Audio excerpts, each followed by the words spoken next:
Welcome inside a brand new episode of Mountaineer Game Day Extra. West Virginia on the road this weekend, heading to Norman to face the Sooners. And of course, the Mountaineers coming off that loss last week to Iowa State, 38-14, and one of those touchdowns for WVU came on a Tyke Smith pick six. We will get into that a little bit later, but from that game, the one thing, Nick, of course, that stands out, West Virginia's quarterback, Austin Kendall, left early in the game. Head coach Neil Brown said he is questionable for this week up against the Sooners. He said he will not be playing unless he is 100%, so we will see later in the week. Of course, we'll keep you updated on that, but we've got some other personnel changes to update you on too, just injury-wise. Keith Washington did not play in that game either there for the Mountaineers up against the Cyclones. It was Nick Troy Fortune, a true freshman, that went in there in that position for him. They said that was a muscle injury, had a hard time running. He's also questionable this weekend. And of course, perhaps the biggest blow to come to the defense, Vandarius Cowan, a guy who had just returned to the lineup for West Virginia, the Alabama transfer,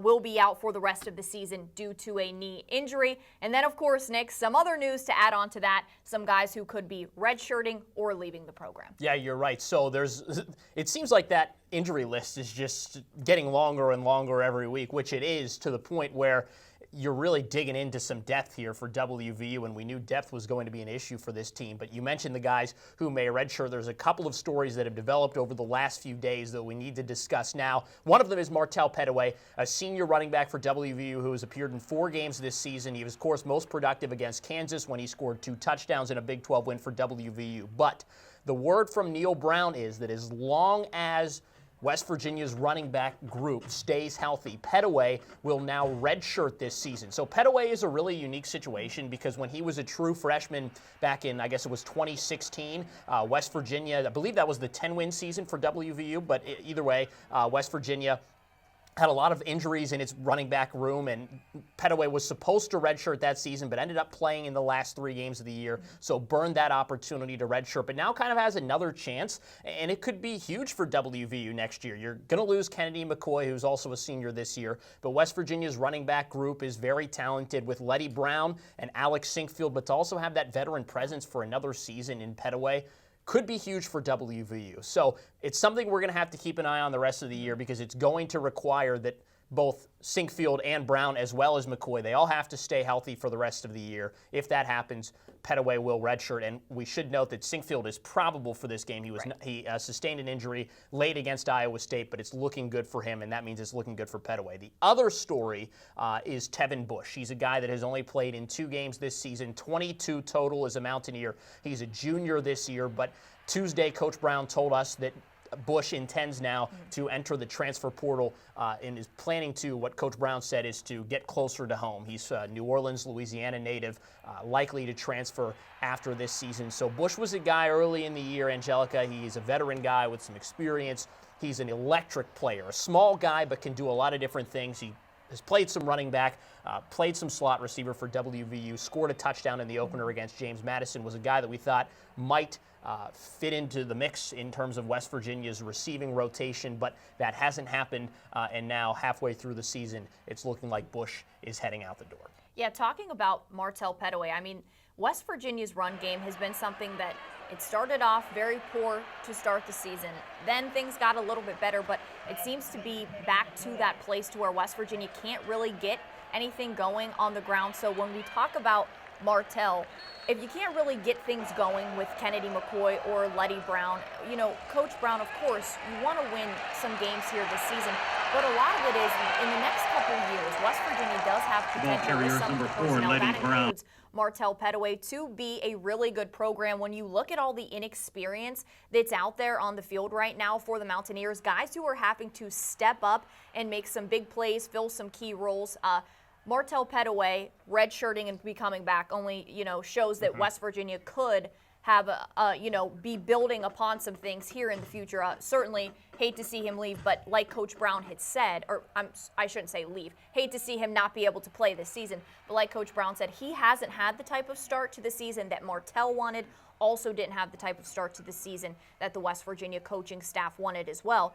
And going back into that game up against Iowa State, we talk about only one touchdown there for the Mountaineers. That came from Jack Allison to TJ Simmons. Before we really break down into that a little bit, TJ Simmons, I think, has Yeah. really come on these past couple games. He's a guy who's had a key role for West Virginia, and boy, is he going to be needed this weekend because WVU going in there, facing, of course, the Sooners led by Jalen Hurts, but defensively, this is a program that's really good as well. And Nick, West Virginia has not beat Oklahoma since joining the Big 12. And man, that's going to be a tough task for the Mountaineers to accomplish that this season. It really is, especially without their starting quarterback, which that is a possibility, it seems, as we're midway through this game week.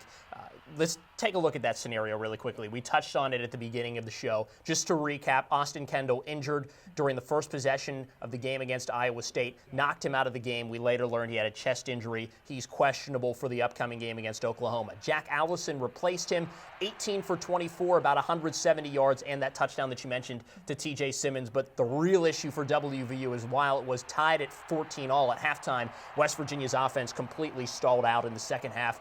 Under Allison's leadership, only 44 yards of total offense, had a couple of turnovers too.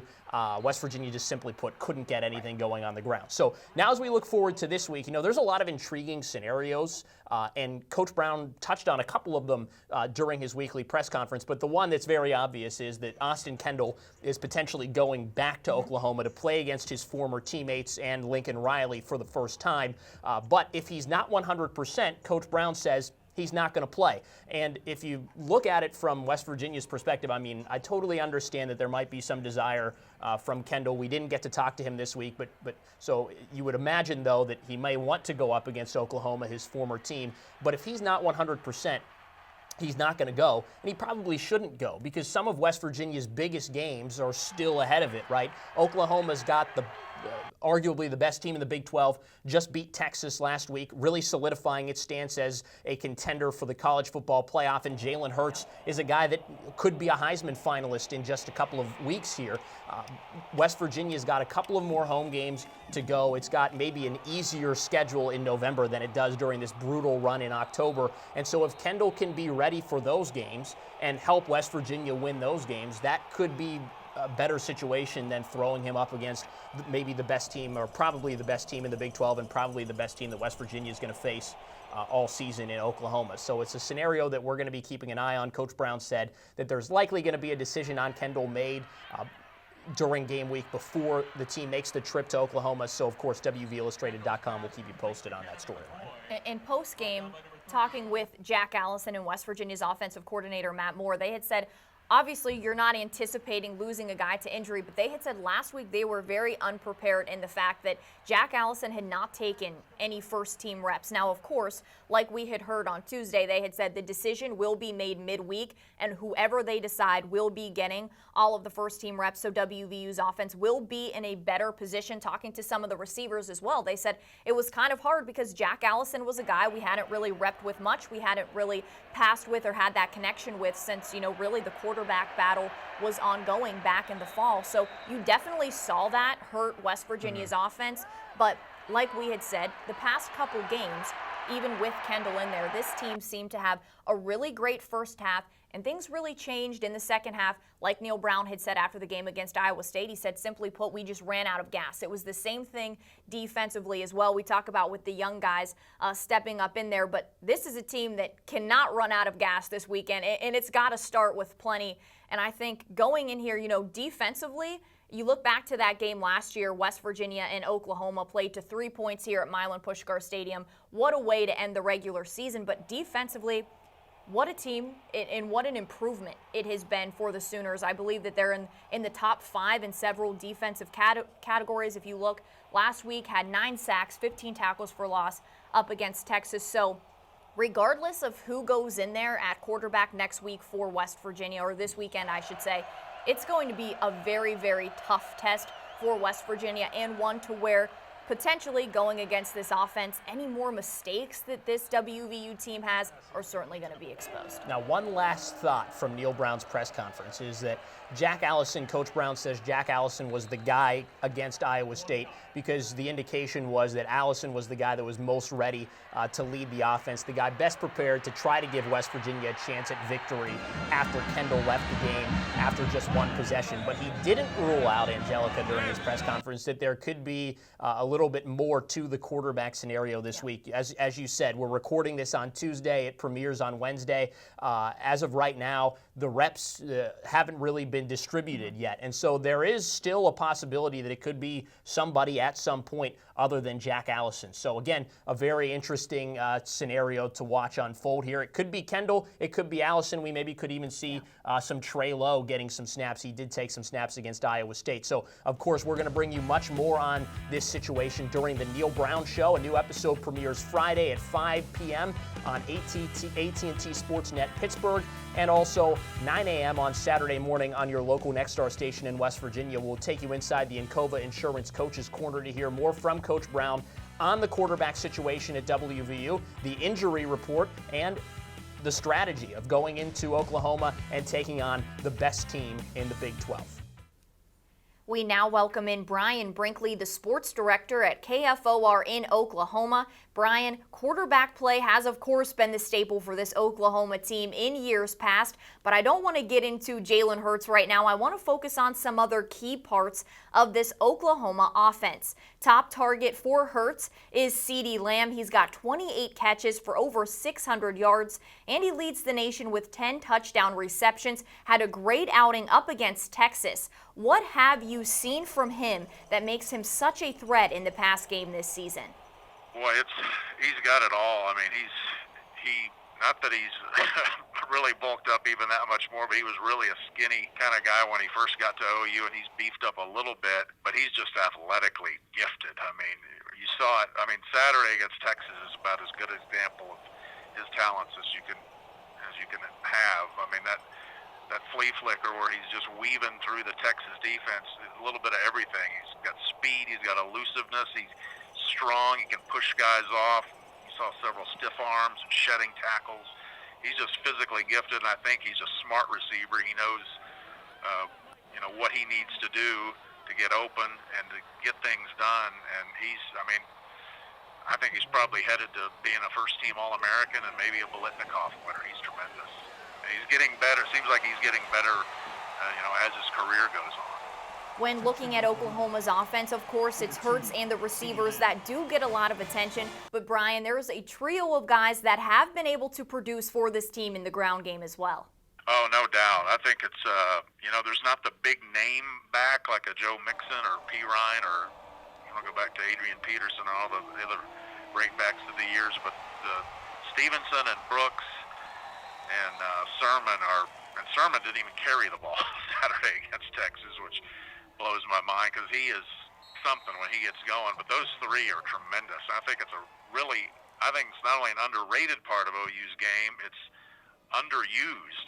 I'm watching the game Saturday. I'm thinking, Jalen. I thought Jalen was being asked to do almost too much. It's like, give these guys the ball and let them go. And when we saw him get it, Brooks and Stevenson both had long runs, and like I said, Sermon didn't even carry it. But he's had some really good games for Oklahoma, and they're all a little bit different from each other, which helps as well to the running game, I think. Stevenson's a big, burly guy, but he's really got good speed. He can get out on the edge and get rolling, and he sheds tacklers because he's just kind of beefy and burly. And Sermon's a little bit bigger, but he's got good speed, and then Kennedy Brooks is a little bit more of the smaller guy that's got speed. So it's really, I think, an underrated part of the OU game and something you've got to be able to stop if you're a defense to allow yourself a chance against that offense that can do so much with what Hurts can do running and the passing game. Brian Brinkley, the sports director at KFOR in Oklahoma, joining us now for more insight on the Sooners. And of course, it's been a high-powered offense for Oklahoma these past couple of seasons, Brian. But it seems this year one big progression has been the other side of the ball. What have you seen out of this defense? Where has been the biggest improvement that's really allowed this unit to take it to the next level? Well, I think it's been really across the board because it's had to be.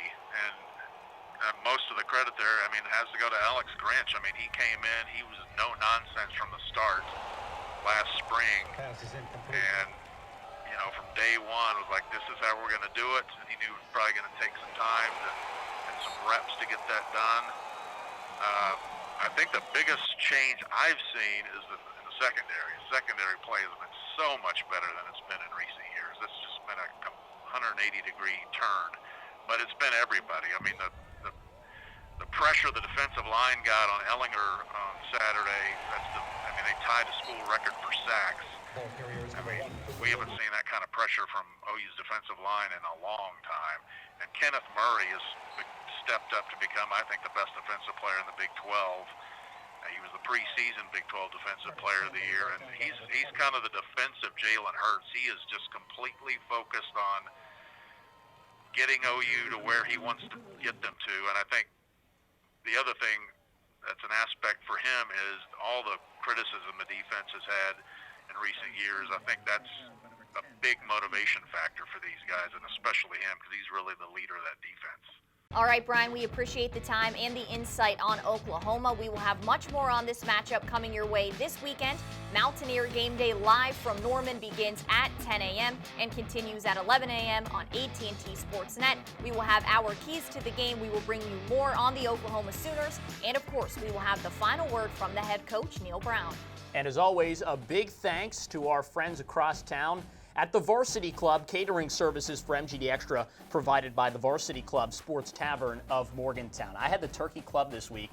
Executive producer Chuck Scatterday got me in on it. Good Big fan. recommendation. It was sensational. Yeah, it was sensational. Buffalo chicken salad for me, also sensational. The Giovanni sandwich peppers out a little bit of a kick, fair warning. Just Like that firehouse burger? not quite strong enough to make it through, but it was very good. It was very good, very good. So Sam Seary's got questions this week for our weekly Ask MGD Extra segment. Yeah, so you guys kind of touched on this earlier in the show. There's been a lot of roster turnover with the West Virginia football team, but that means that a lot of younger people have stepped up and made some plays. Angelica, let's start with you. Which backup has made the biggest impact when you stepped up? Well, I think I have two. Okay. I'm gonna go one on each side of the ball. Obviously, Tyke Smith had a huge game last week for West Virginia, but he's a guy that we had heard since really the season started. Every time that he's went in there and he has played, defensive coordinator Vic Koenig has been very high on his performance. And we've heard the same things from Neil Brown as well, that they really like the way that he stepped up. Of course, that pick six was huge for WVU last weekend, but I think that he is someone defensively who has been able to make some noise. But I feel like I keep going back to Ollie Jennings every week, but I think he's really helped WVU's offense. And if you have to pick a guy on that side of the ball, that we'll say as a young guy, because some transfers on this team for WVU as well, but I think those are two guys who have been really impressive, especially Ollie Jennings stepping up in the absence of Sean Ryan, who is out for the rest of the season with an injury. But honestly, I don't even like to just pick the two, because I think that we've seen almost every game. It's a different guy stepping up, and it's almost one that sometimes, when you go out there, you got to double check the depth chart, double check the roster, because there's somebody who maybe didn't start the game previously, maybe someone who didn't make a lot of noise. So those are just two guys I think in the past couple games. But really, I mean, what West Virginia has been able to do with some of these younger guys, I think has been pretty impressive to them, and just shows, that these guys are going out there. Maybe the last two ones were a loss, but we saw some of these younger guys put up a hard fight, going against, some of the top players in the Big 12 and in the country as well. For me, how about this stat too, before we get into the answer to this question from me? Neil Brown says that there were 6 either redshirt freshmen or true freshmen that started for WVU against Iowa State. I mean, that is a big portion of West Virginia's starting lineup. Yeah. That's youth. It's essentially newcomers. What we should say at this point, what we had forgot in all the injuries, we talk about young guys.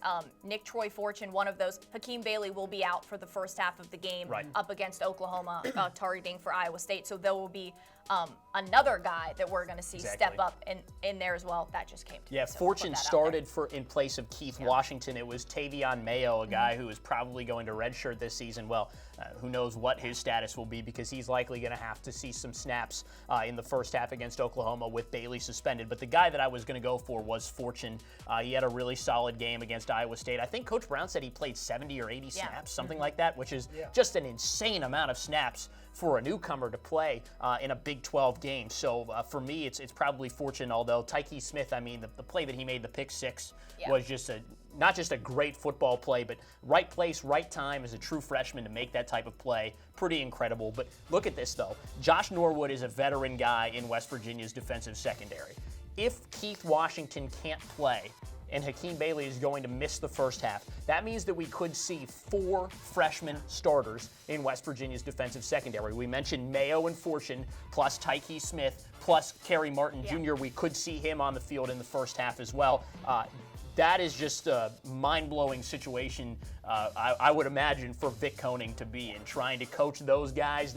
Now, it's not a knock on their talent, but just the inexperience in that group going up against Oklahoma on the road in Big 12 play. And keep in mind, we had heard that some of those players could not be at the same position that we saw them in last week as well, may need some shuffling around. Right. And I know some of guys going in at positions that they didn't come into this program at. So again, I just think all around it's been a pretty impressive showing for a group of young guys, but I mean it would have to be because that's who this West Virginia team really is relying on. But I think a lot of it comes defensively, who's really impressed. If you're a West Virginia fan, those score lines definitely hurt, but individually the players are growing at least. They're Trust the definitely growing. climb. Trust that climb.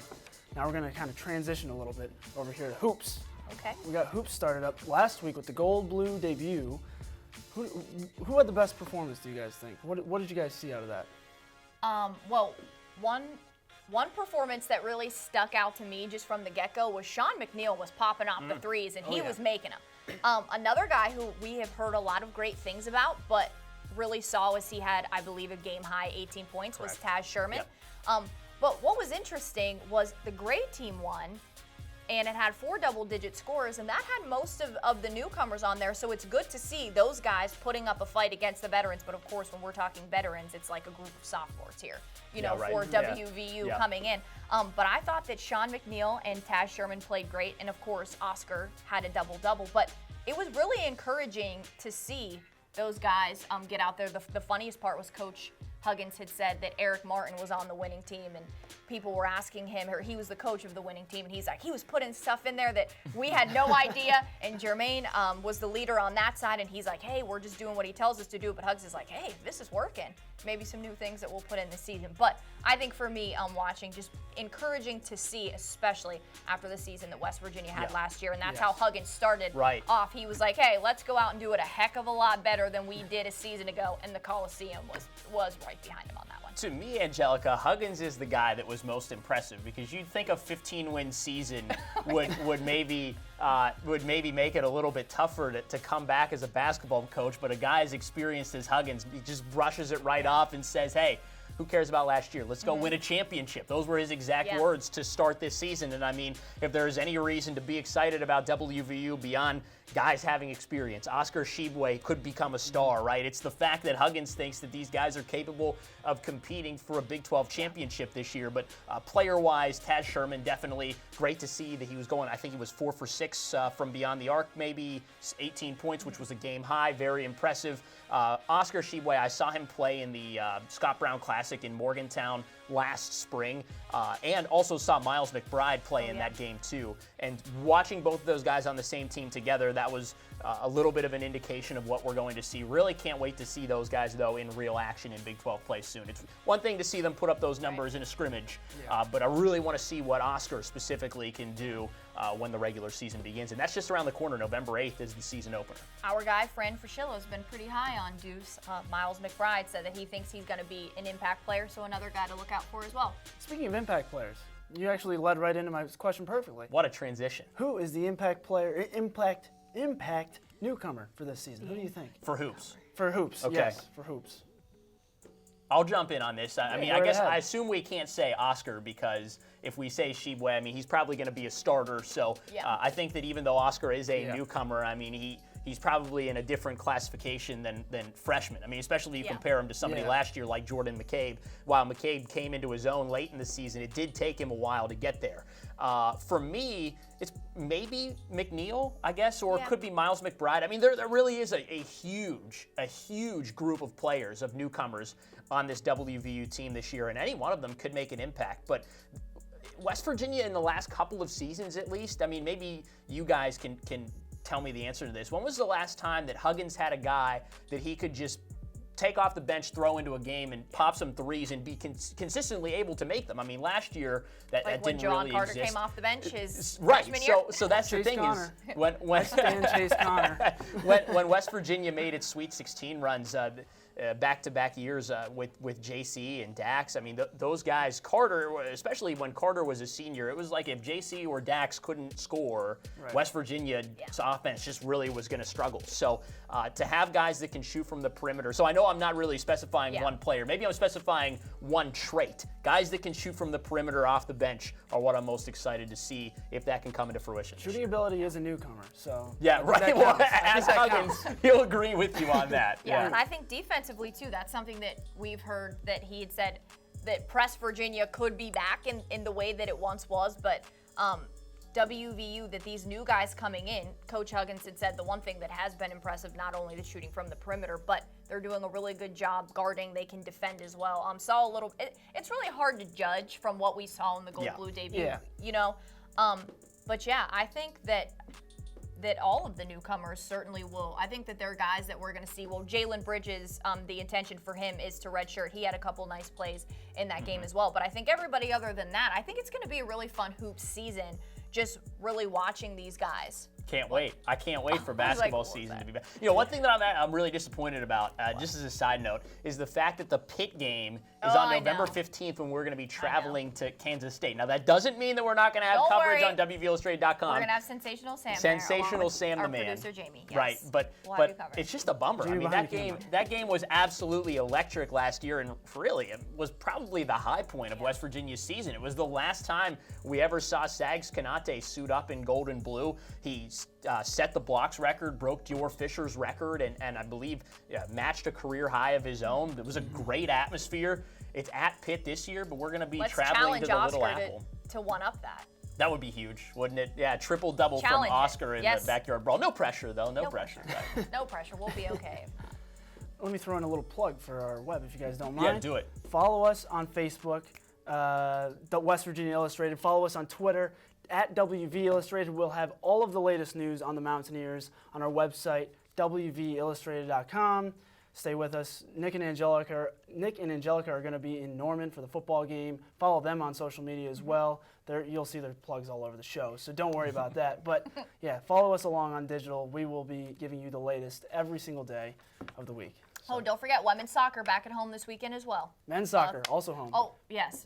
On Friday night, women will be on Thursday. So again, another jam-packed weekend of sports that, like Sam said, on all of our digital platforms, we'll have you covered. Thanks, Sam. That's Savvy Social Media Sam. He's got your questions every week. Yeah, well, that's a lot of alliteration there, too. Let's check in. We're going to go back to football now. Let's check in with Dale Wolfley, his Howl of the Week on TJ Simmons. Wolf?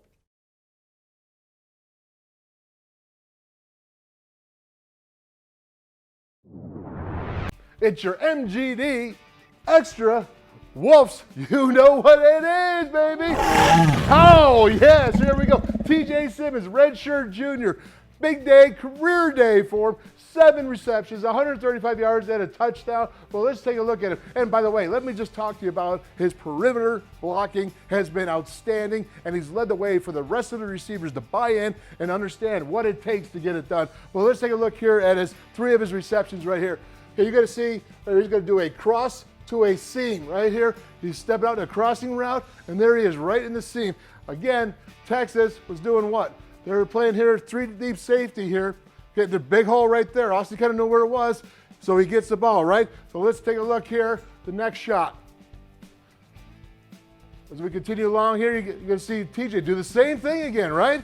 Now, this is what I like here. He does the same thing. It's nothing different. They're doing a cross right here, and he's going to the seam. Again, Austin kind of once again hits it. Before you saw TJ gets tackled, right? Look what he does. He's getting yards after catch. This is huge. I'm telling you, the dude is figuring stuff out.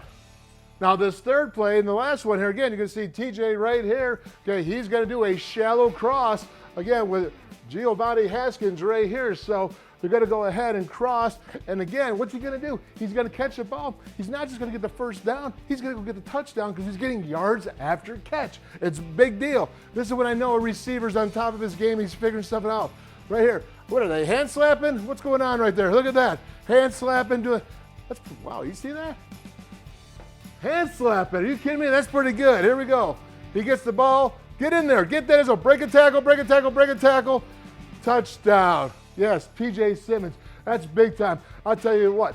Your daughter, Lilia, she's going to love that when she gets older, is watching Daddy out there making big plays.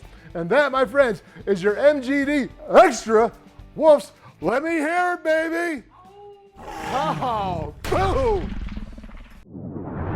All right, Wolfman, thanks. A quick reminder that if you do watch us on Facebook or at WVIllustrated.com, there's now a new place you can find us. If you have an Apple TV or Roku TV device, search for WVU Athletics, and that's where you can find MGD Extra every week. We also hope that you follow us on social media.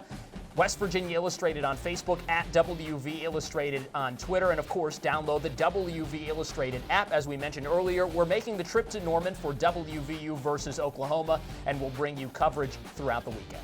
West Virginia versus Oklahoma. That's coming up on Saturday at noon. Our pregame coverage begins at 9 a.m. with a brand new episode of The Neil Brown Show. And then Mountaineer Game Day starts at 10 on your local Nexstar station. Nick and I will be in Norman. Scott and Amanda will be right here on the desk. And Hour 2 continues at 11 a.m. on AT&T Sportsnet.